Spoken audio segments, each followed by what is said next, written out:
Well, good morning, good night, good day, good evening, wherever you are. And we are here in different parts of the planet connecting. And this is the ongoing Spiritual Technologies Summit 2.0 or 2.0 Summit, as they say. But anyway, here we are. And it's a real thrill today. We have Vishen Lakhiani. Is that how you say it, Vishen? That's okay. It's Vishen Lakhiani. Almost everybody messes that up. Vishen Lakhiani. Yeah, I have kind of a strange last name too that's slaughtered by almost everyone. So I am sensitive to those issues there. But this is it's wonderful. Vishen, you're one of the leaders in the industry when we're talking about transformational technologies, and to have you here, really appreciate your time. We know you're really busy, as we all are. But we also have a bio that Doug, if you could read, just to kind of for the few people maybe haven't heard of you in this field, can just get a kind of a scope of who you are and what you've been doing and get us rocking. So, Doug, let's go ahead. Sure. Vishen Lakhiani was born and raised in Kuala Lumpur, Malaysia. Vishen founded Mindvalley in 2003 while he was living in New York after discovering the benefits of mindfulness and meditation to help him cope with a stressful sales career. Mindvalley, in the beginning, was just a small e-commerce store that sold self-help programs and courses. Vishen says, I started Mindvalley with $700 and a beat-up laptop in Starbucks. But in 2004, after he struggled to keep his U.S. visa, he moved back to Kuala Lumpur at the height of a national brain drain and years before the birth of a startup ecosystem in Asia. And so he made it his mission to build one of the best workplaces in the world and Malaysia despite the odds. Today, Vishen leads a 200-strong team of over 40 nationalities under a multi-award-winning company culture. In the past decade, Vishen has garnered a global reputation for being a leading edu-tech company specializing in modern learning experiences and content, launching online academies and digital platforms that publishes personal growth education in areas such as well-being, mindfulness, relationships, fitness, entrepreneurship, and more. The company has also been recognized by the likes of Forbes, the Huffington Post, BBC, and Inc. magazine. Yet, Vishen built Mindvalley with zero angel investors, venture capitalist money, or government grants. Our mission is to empower people to live healthier and happier lives and unleash their fullest human potential. Our tagline is Be Extraordinary, by introducing them to tools and ideas that are currently missing from traditional education systems, said Vishen, who is determined to help revolutionize the global education system. Our goal? To launch a school for 1 billion people worldwide.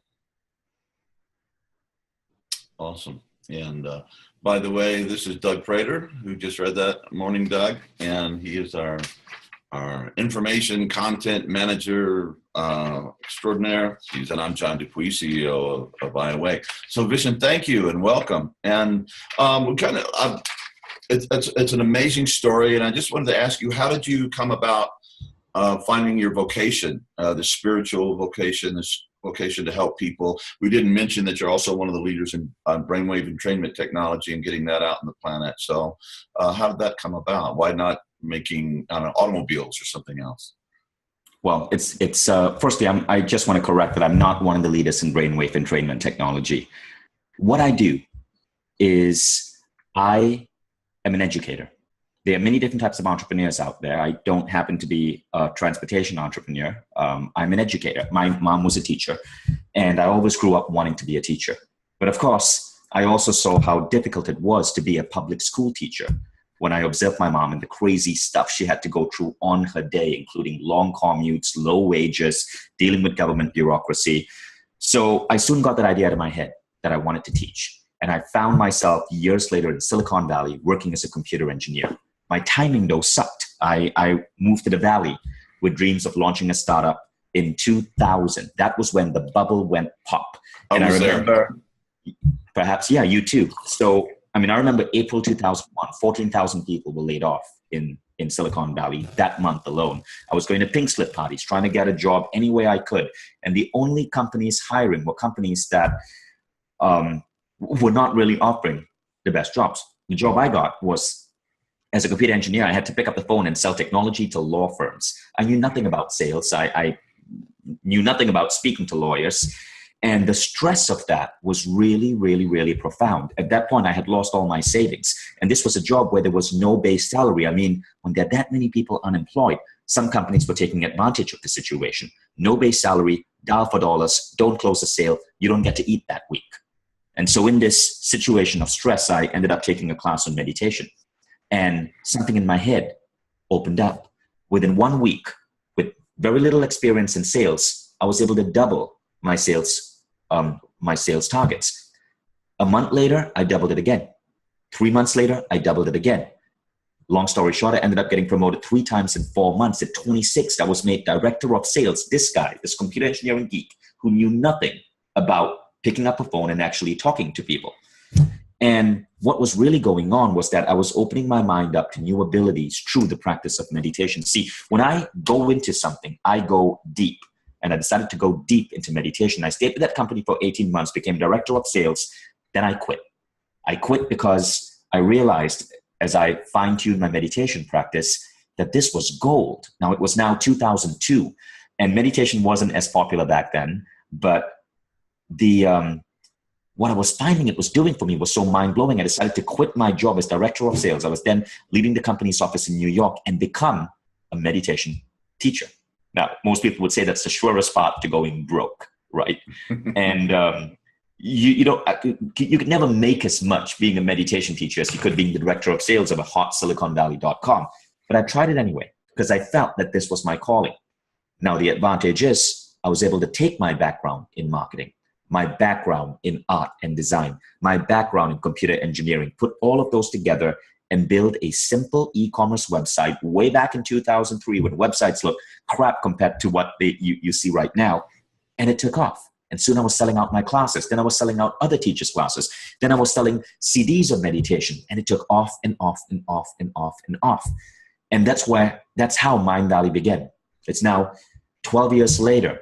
And we do a lot more than meditation. We've launched apps. We've launched festivals. We are launching our own university to compete with 4-year colleges. Next year, we're launching a new augmented reality solution to improve company culture. This year, in a couple of months, we are launching a new app that produces 500% better completion rates in online courses. We like to stay on the bleeding edge of innovation. But what drives all of this is a dissatisfaction with the way modern education works. Modern education teaches you skills, right? I mean, but most of that stuff, the average teenager can pull up on their smartphone. So what is it that truly leads to happier, more fulfilled lives? And the answer is obvious to everyone you ask this question to. It's skills that help you stay healthy, stay fit, have a successful marriage, be a better parent, mindfulness, fitness, health, and nutrition. But school doesn't teach you jack any of this. And that's what Mindvalley does. So we built a reputation for being the most innovative company in our industry.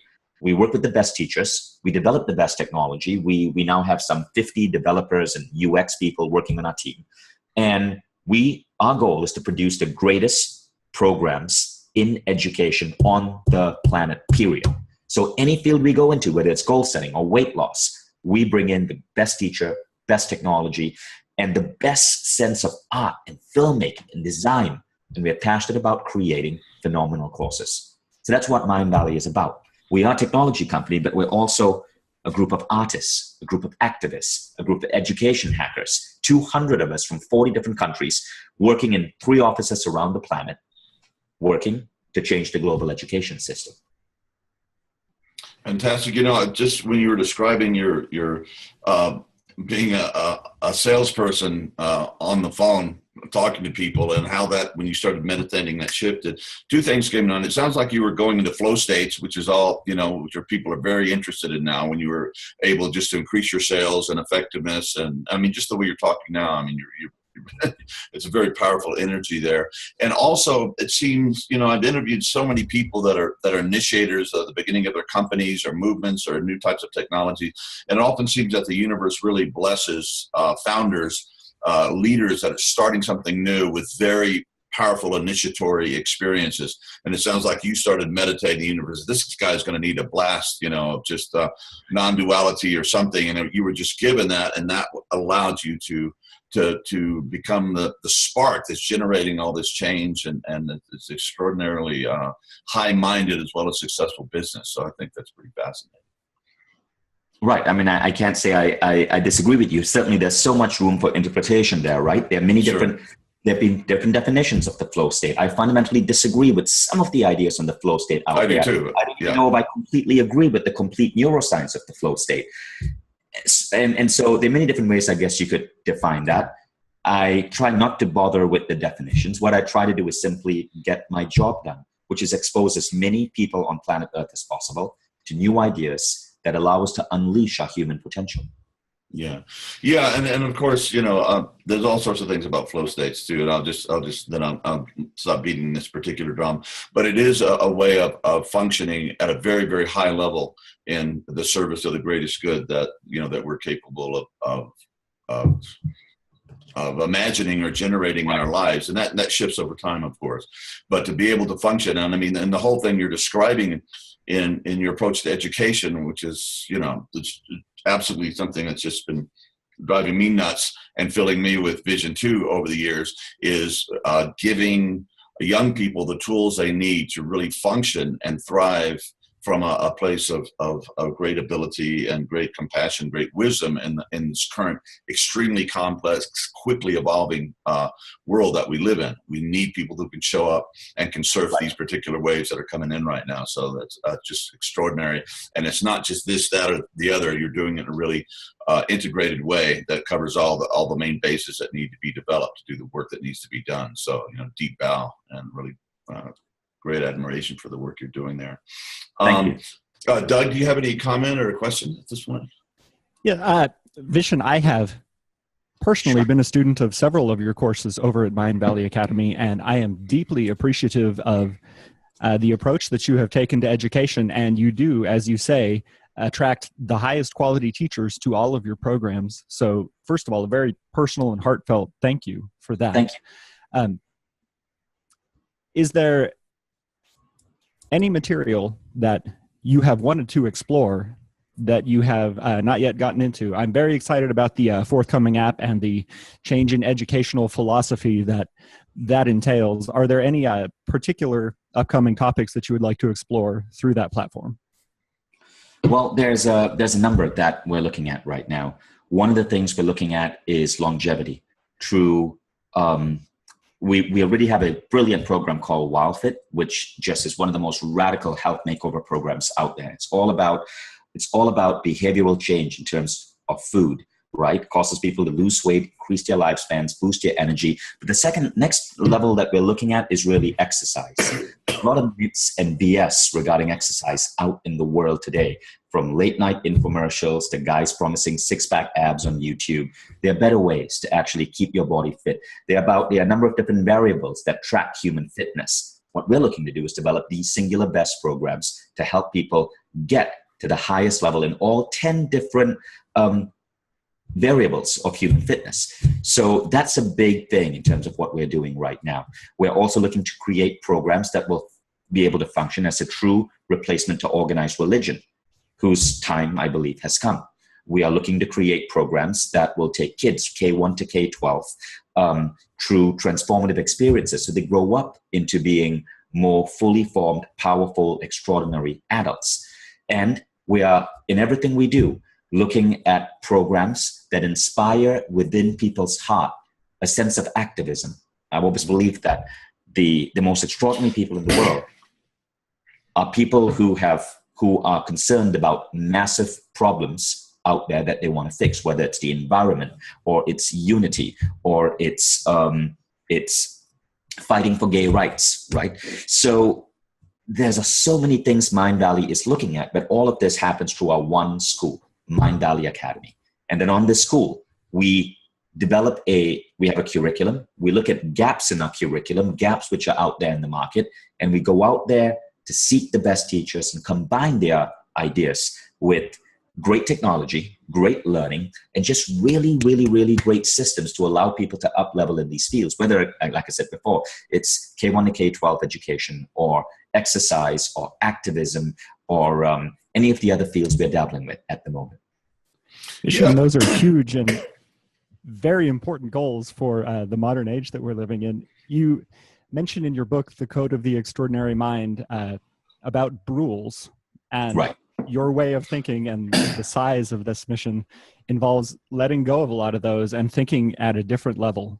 It reminds me of the X Prize and Peter Diamandis and the very intense shift of mindset to look at those kind of global problems. Right. Yeah, and also what comes to mind, with this type of education, of course, I'm sure you're focusing not only exterior development, interior development, as well as intellectual development, but that young people have a sense of being a stakeholder. Like, this is my world, this is my time, this is my planet, this is my life, instead of being left out of the picture and alienated and cynical and hurt and just not cared for. And also a sense of hope. If I can transform myself to such an extent, what can I not do to transform the world around me? And that's an extraordinary vision. And a lot of my work over the last couple of decades has been in the treatment of alcoholism and addiction. And one of our major problems, and of course always in my mind, has been, if we can reach kids before they become addicts, if we can give them something, a dynamic future, a way to reach the deeper levels of themselves without these temporary fixes and in some cases counterfeit state-changing drugs, maybe we could cut down the level of addiction, whether it's drugs or computer games or sex or whatever people are using. And if we could do that, say by 50%, oh my God, that is a story, worthy of the Nobel Peace Prize and the angels in heaven singing. So I just think that's just extraordinary, the vision that you're laying out and the work that you're doing. And it's just, again, it's just tremendous. And anyway, here in our small way, we can support your work and be a part of that, or let people know in our little, our community here, we'll definitely do that. So, here's kind of another personal question. So what do you do at this point in your life for your own personal practice? How do you keep yourself on the cutting edge of who you are and what you're here to give to the planet and give to all of us at this point? Well, that's a really good question. So I look at a number of different things right now. So in Mindvalley, we have this concept called My Time, right? We teach this to all of our students. It's about 20 to 30 minutes a day where people invest in their personal growth, but they don't stick to one thing. They explore different personal growth programs every quarter. So right now in my time, I'm working on a number of different things. I start my day with meditation, and the particular form of meditation I use. In fact, I'm beginning to not call it meditation because it's so different from most other programs out there. Rather, I call it a transcendent practice. I read about it in my book. It's called the 6 phase. What I did was I looked at 6 different aspects, 6 different thought processes, and you can call these transcendent practices that science has proven lead to huge improvements in wellness, in character, in well-being. These include gratitude, forgiveness, having a vision for your future, feeling support, compassion practices, and so on. I string it together into a very concise 20-minute process that I call the 6 phase meditation. You can Google it online. It's free. It's on our app, Omvana, and millions of people use it right now. And that's the first thing I do to put myself in a peak state, right? That fuels my intuition, fuels my creativity, gives me the energy to run a company the size of Mindvalley while still staying fit, healthy, and leading a balanced lifestyle and not going batshit crazy from all the different projects which are happening in the Mindvalley universe right now. So that's how I start. Now, right now, this particular month, in addition to my base operating system, which is the 6 phase, I add on different personal growth practices. And again, this changes. Right now, what I'm exploring is called Occam's Protocol. Occam's Protocol is basically muscle building for men. So I'm looking to get completely jacked in the shortest amount of time possible. So we're talking about putting on 1 kilogram of muscle a month over the next, 4 to 5 months. And again, the reason for that is just an experiment. I'm looking to bring phenomenal new fitness programs to the world Most of what I've found out there so far are very inefficient and are based on rules or bullshit rules dating back decades. So me and my team were researching, looking across a multitude of different programs, identifying the fastest hacks for men. This is specific, mostly for men, to get the ideal V-shaped body, get a ripped Brad Pitt in Fight Club look.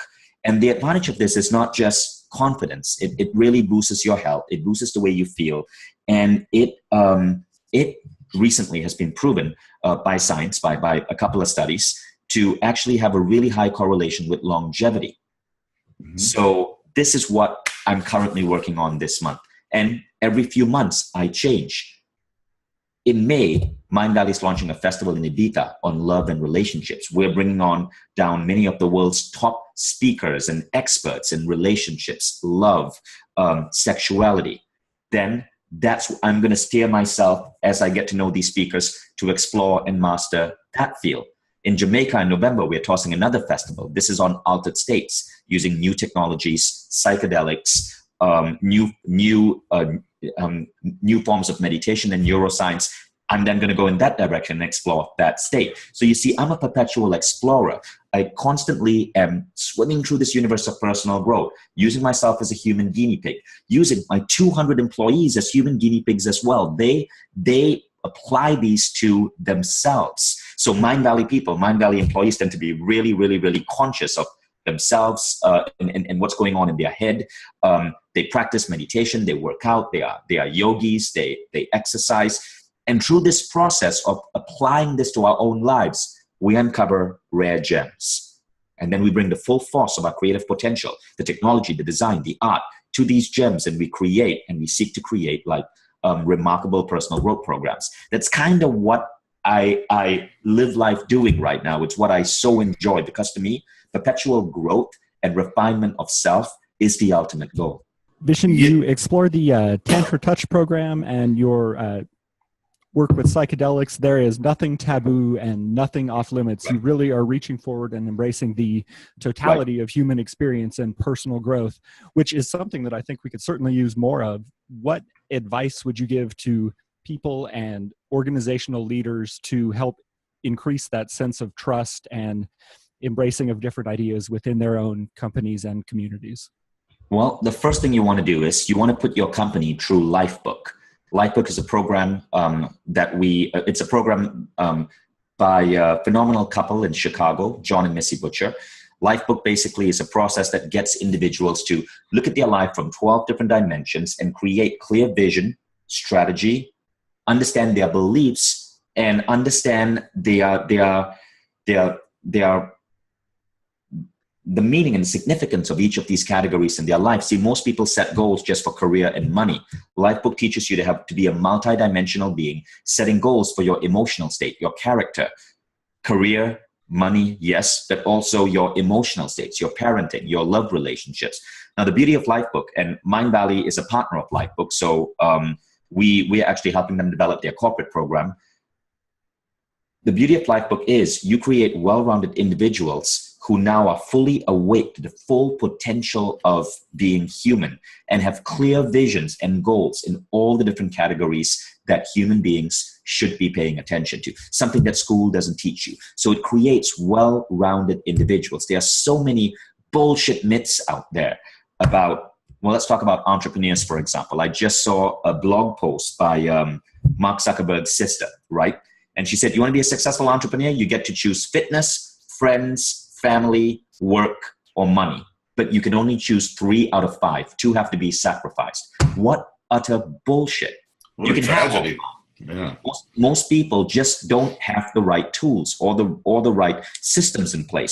So I'm looking to build $1 billion company. I have no doubt I'm going to get there. Mindvalley already is growing at a phenomenal rate, but I always stay healthy. I always am a good dad. I always am focused on making my relationships with my family healthy, with my body, with myself. I always meditate. And you can create a balanced life where you can build a great business, be a great entrepreneur, be great at your job, and at the same time, be a master of yourself. my goal and why I mentioned Lifebook is because while there are many programs in Mindvalley, this is a base operating system that helps people build upon and build these epic lives. And so that would be the first thing that I would want companies to bring to their employees. If we're looking to shake up the system a bit and create a world where more people are conscious of just how much they can grow. You know, one of the words that keeps emerging for me as you've been talking, you're talking about character. And, you know, all of this stuff that you're talking about could be an incredibly just narcissistic, oh yeah, I just want to be the superhuman being to dominate my field or whatever, blah, blah. But when you keep emphasizing character, and that's probably one of the most difficult things to actually build. I mean, how do you get people to refine their own inner process so that we're doing things for the right reasons? And that reason keeps getting more pure and more refined. And how do you build character? And somebody once said that morality, and I might say character is what you do when nobody's looking, you know, when you can't get caught. What is your own inner compass? And so how do you define that, and how do you actually promote the refining of that? Two things.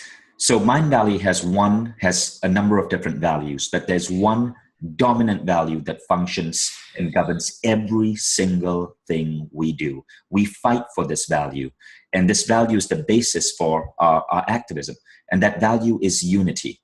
It is the idea that we have to level up our sense of consciousness to go from ethnocentric to world-centric to cosmocentric consciousness. It means being able to go beyond ethnocentrism, which is the idea that your country or your race or your religion or your tribe is it, and everyone else is wrong. It's Trumpism, you know, at its best.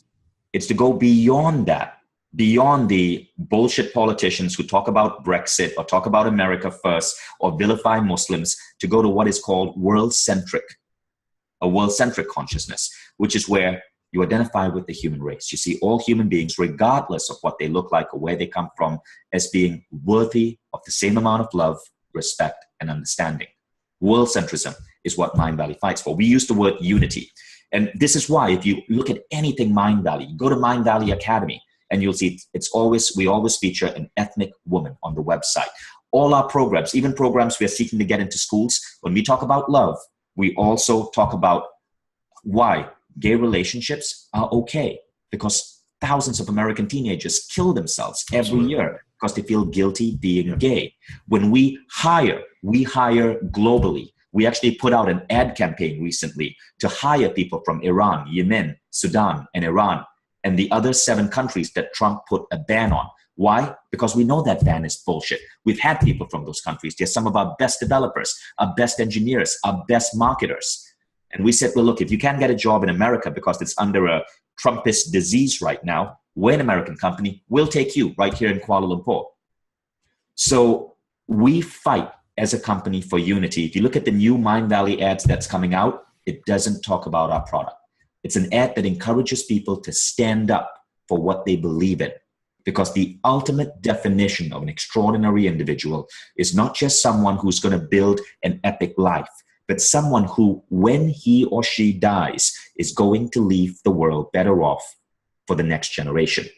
So unity is a key thing, but I said there was a second one. Yeah. The second one is the idea that we now put into everything that Mindvalley does, and that is impact. You see, personal growth, we believe, is not about just sitting on your damn yoga mat or pillow and perfecting your body or your mind, because you're going to be dust someday. Personal growth is getting off that damn pillow, getting out in the world, and making a fucking dent in the universe so that your kids, our kids, humanity's children, are going to be gifted a better world than when our generation leaves it. And that's really the Mindvalley attitude. Our customers go to refugee camps and volunteer with refugees. This morning, I'm helping a kid from Syria, a friend of a friend, escape Damascus so that he can get a job as an engineer. It's one person. But when you care about one life, you know you're going to care about billions more. And so we do everything we can to be good stewards of planet Earth. And as we build up this company, we always keep these two things in mind. Unity. All human beings are brothers and sisters. We do not belong to any one country or tribe or religion. Mindvalley is a humanist company. And number 2, activism. Our form of personal growth is not about just growing yourself. It's about fighting for a better planet. 1 year ago, we were speaking out against Trump, even before it became fashionable. And this is really what fuels us, what drives us, why I wake up every morning. We have a lot of fun doing it too. Yeah, obviously, and when you were saying that, it's so inspiring, but have you been finding that that's this incredible, this unitive ethos and environment and context and community that you're building, that when you get people into it, new people say that haven't had, a young could-be Trump, for example, comes into your company or your practice or your community, that you begin to see those. And the question is, how does a Trump get created? How does somebody that apparently had all the benefits of the wealth of American culture and a multi-millionaire father, the best schools, turn into a egocentric nutcase and become president? So have you noticed that what you're doing has a capacity to begin to transform that into a more caring, world-centric individual? Absolutely. And there's a science behind it as well, right? So right. Ken Wilber, I was talking to Ken Wilber last week, and we were talking about this topic, and Ken spoke about how there's a difference between structures of consciousness and states of consciousness, right? So if you think about states of consciousness, think about the state of unity or samadhi. It's when through a feeling of meditation, you feel connected with the entire world, right? Now, we used to think that you had to level up your conscious levels. You had to be like Paramahansa Yogananda before you could experience samadhi. It's not true. You can be at the egocentric level and experience a feeling of connectedness with the entire universe. But if you're at the egocentric level, you will start to believe that only you got that feeling. And therefore, guess what? You're the Messiah. There's a show on television right now called Believers. And Reza Aslan, the host, goes to Hawaii to interview this guy who's leading this cult. And he genuinely believes he's the next Jesus. That's egocentrism. He actually had a samadhi experience, but because he's egocentric, he believes only he is gifted at that experience. Therefore, he must be Jesus. Everyone else is meant to follow him. Now, you can go up. You can be ethnocentric. Now, when you have these samadhi experiences, you presume it's your God that gifted it to you, and therefore your religion is right. Whether it's Islam or Judaism or Hinduism or Christianity. But as you go up to the world-centric level, when you have that samadhi experience, you connect with planet Earth. You connect with all humanity. You start to see that, hey, look, my religion's cool, but so is the Muslim religion. So is the Buddhist religion. It's all the same substance. We were just born in different nations. And as you get to the cosmocentric level, you're in an even higher state. You feel a oneness with the entire universe. So when you understand that structures of consciousness and states of consciousness are two different things, then you realize that pure personal growth itself, you're improving people's ability to have different states of consciousness, but you're not raising their structure. And so you want to raise that structure. Now, you do this by strongly establishing unity in everything you do. This is why in Mindvalley programs, we feature a diverse group of different teachers, of people. It's why if you come to one of our festivals, we actually have a cap on the number of Americans, because otherwise it tends to be dominated by Americans, right? But we make sure it's no more than 50% North Americans, 50% people from like every other country. And so if you come to say a Mindvalley event like A-Fest, you will meet people from 40 different countries. Everything we do, we embrace that spirit of unity. We release an annual Christmas video, which is song and dance, and it's hilarious, and our audience loves it. But guess what?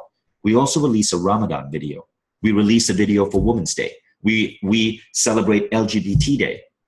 We look at the human race as one entity, and our loyalty is only to the human race. And so anybody who comes into the Mindvalley ecosystem cannot help but see their exposure to different structures of consciousness go up. Yeah. And it doesn't work all the time. When we started out against Trump, a lot of our customers left us. That's okay. They were not ready for it. But guess what? For every one customer we lost, we gained 5 raving fans, and our company took off like crazy. Brilliant. And yeah, within that holding context of unity, then you can use these states of consciousness as the building blocks. It's not the states in and of themselves. They're just tools to get you to these higher stages of development when their vision that is I mean, there's really no other way for us to go if we're going to survive as a species. That Right. what you're talking about, Vishen. So this is just not something out in left field. This is it. Either we get this on a massive level, or at least to enough people. And Ken talks about, when 10% of the population gets to this new global ecosystem, integral, second tier, third tier, however you want to say that, then everything really begins to shift in a big way. And I think, from just what you're saying is that you guys have created a community and a company, and that something is actually working as a conveyor belt, working as a transmitter or a transformative element to get enough of us to this point where we can really make the difference. And, not for the generations to come, for the generations this, and also for our ancestors that are kind of waiting on us to get our shit together and be what human beings are actually capable of being. So really extraordinary, beautiful vision. And I'm just excited for everybody's being able to listen to this through our little show here. So thank you so much. And is there anything, if you can look like 2 or 3 years in advance, or anything kind of on the cutting edge that's beginning to emerge into awareness, this little kind of unformed jewel that's starting to become a little more focused now, that you could talk about? Oh, you mean stuff that Mindvalley's doing? Yeah. Uh-huh. Well, yeah. Well, starting in in June this year, we launched Mindvalley U. We're looking to take on 4-year colleges by radically rethinking the college model. So at Mindvalley U, you don't go to college for 4 years. You go to college for 1 month every year, and then you go back out into the real world and do practical things. You come back for a month, and you repeat this for the rest of your life. So we are changing the paradigm of college, and that sounds really intriguing. But once you understand that when you unravel the time constraint on college, so many possibilities emerge. You can Google it by Mindvalley U College, and you will find information on it. That's one thing we're doing. We have a new app coming out called Mindvalley Quest, and Mindvalley Quest is really a group learning app. And the way we've structured it blows online courses out of the water. It has a 500% better completion rate, and we have many legendary teachers coming on, from Robin Sharma to Neil Donald Walsh to Alan Watts. So we're really excited about that one. And the third thing that we're doing is actually really interesting. We are establishing an augmented reality layer around the planet to help create a more world-centric human race. And do you want to say a little more about that, or just repeat that phrase? You kind of what? That's all I can say right now. Okay, it's a pretty massive project. Extraordinary. Doug, do you have any follow-up or questions or comments on this? You were talking about the structures of consciousness, and that's ascending through those structures of consciousness is, of course, about an increasing ability to take perspectives and see things from a viewpoint outside your own, see things as others do. And whatever someone's entry point into Mindvalley, that is built into your system through the quality of the content that you and your teachers provide, and through the message that you communicate through it. And I just wanted to say that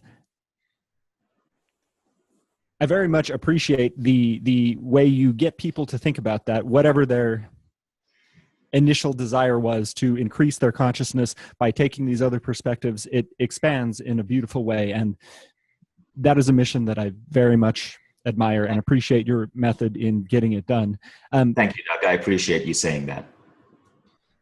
And yeah, I just want to maybe just as we begin to wrap this up, when the night of the election, okay, at some point I talked to somebody on the phone and something shifted in me, and it's like, this son of a bitch is going to win. There's just something, and I was here in my office, I turned off the lights and I just melted down into, cosmic jello. And in the morning when I woke up, I didn't know what kind of state I was going to be in, but it was like, I was in an okay state. And kind of the message that came through, or the intuitive understanding, is like, everything that you were doing yesterday are even more important now. with a Right. tendency to do this, as Ken Wilber's talking about, this devolutionary kind of return, so we can come back strong and get this cutting edge right, this time, and not do some of the dumb things that we're doing before. And I'm wondering if you've noticed, just kind of in the zeitgeist since, the Brexit, and then, trumped by Trump, if you will, that whole thing that's going on now, and just the daily kind of, what? The inmates are in charge of the store kind of thing that you see and reflected in American politics. If that has not just kind of shifted from more of an abstract, great idea to just more and more real and more important, and just kind of embedded your vision into just a more sense of urgency and earnestness, or maybe I'm using the wrong language, but just this is it now, and we just have to gird up our loins, and we have to get our shit together and do our practices and get out there and make a difference, because the time is now. It's not the tomorrow that we're dreaming about yesterday. This is it. Right. It's a great awakening. Yeah. Right. And I almost think it may be a good thing, because every now and then we need pain to make us grow. It's through moments of turbulence that we get to our next level. And this is a moment of turbulence for the world. So I have no animosity to people who voted for Trump. Most of my friends over 40 did anyway. And what is happening now, though, is there's a great awakening. More and more people, young people, finally wanting to go into politics. Like nonprofits that are focused on the earth and the environment. The ACLU are raising record amounts of money. Companies like Mindvalley are taking a firm activist stance and saying, look, it'll be irresponsible for us to just worry about our bottom line. We got to make sure that we're contributing to the next level of the human race. And this great awakening is happening all across the world. It is unbelievable. So I actually am pretty excited about the time we're in. And Trump, he's a harmless old idiot. I mean, there's very little he can do. He talks about winning, but basically all he's doing is losing and losing and losing and losing and losing. Most recently being, help his attempts to pull down Obamacare, which is actually a really good, with Obamacare, what I mean is a really good thing. His attempts would have taken 24 million Americans off insurance. But again, he lost. So it's really, really comforting for me to see how Americans are standing up to this ignorance and really fighting for what truly matters. I believe, look, even if Trump puts up a wall, the next generation, they're going to tear that shit down. And so it's really comforting to see how humanity is waking up to this. Yeah, for people who are on the cusp of this great awakening, who are feeling the call of everything that you just mentioned, but are feeling personally disempowered, do you have any advice for how people can get involved? Right. Charles Darwin wrote a book in 1872, and most people don't know about this book, right? Let me just pull up the name for you. It was written in 1872. It was called, it was a very obscure book. Something about the theory of sexual selection. But in that book, Darwin had a really interesting quote.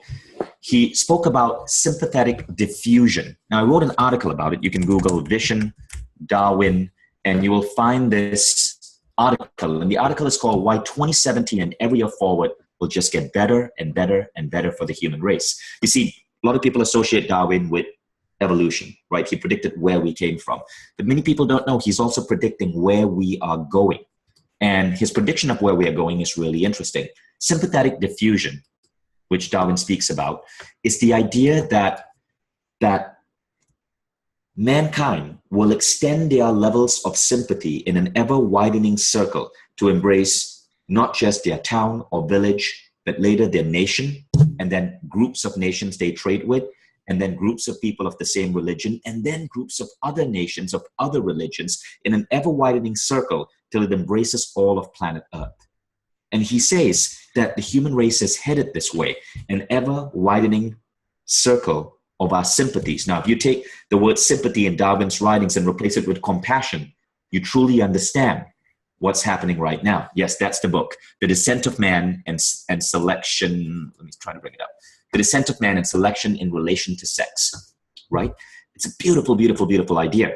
You can't fight this with every John Lennon song, with every book by J.K. Rowling, with every product by Mindvalley. We're expanding people's minds to the idea that humanity is so much more than their individual tribe or petty little nation or religion, and that these are nothing more than false constructs. And so the tide of human history is moving towards ever-widening circles of compassion, an ever-widening circle of we, till ultimately we are going to become like the Earth you see in science fiction stories like Star Trek, a one-nation planet, the nation of human beings, and one universal form of spirituality.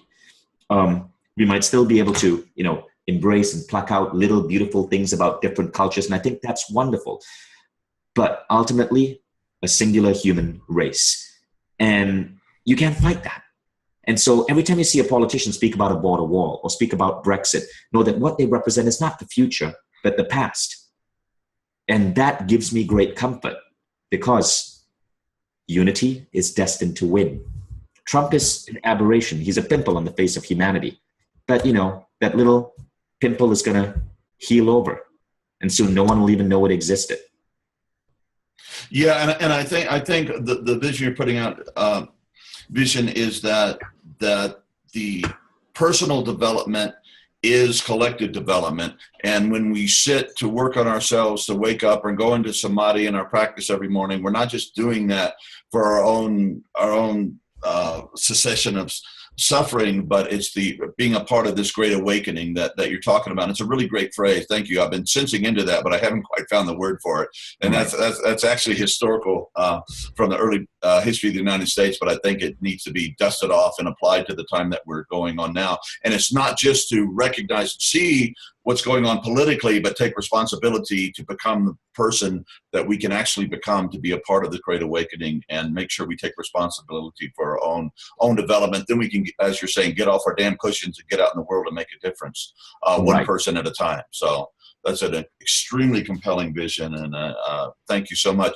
Is there any normally we have some kind of experiential thing that we leave our folks with? If there's a certain track that you would like to listen to, or a class they'd like to go to, or something people after they finish this can go to your site and check out as something to kind of just to keep this momentum going that we created in this conversation. Oh, they can check out Mindvalley. They can check out there's so many programs on the Mindvalley, but you could Google Mindvalley or Mindvalley Academy or A-Fest, which is our festival, and you'll find tons of information. Okay. Well, Vishen, thank you so much for taking this time with us. And thanks for the really profoundly interesting questions. Yeah, and as our Hindu brethren say in Namaste, I just bow to the divinity within you, and the divinity that you're helping us all to see within each other. And I might even add our compassion to our non-human brethren and sisters that are co-inhabiting the planet now. And as we begin to love ourselves and we move into this unity, they're going to be brought and embraced as part of this this unfolding deepening of compassion and awakening. And you are a definite prophet of that, my dear friend. And it's been a real blessing and honor to be with you. And just thank you very much. Thank you. And thank you, Doug. Thank you, Vishen. Take care, guys. Bye.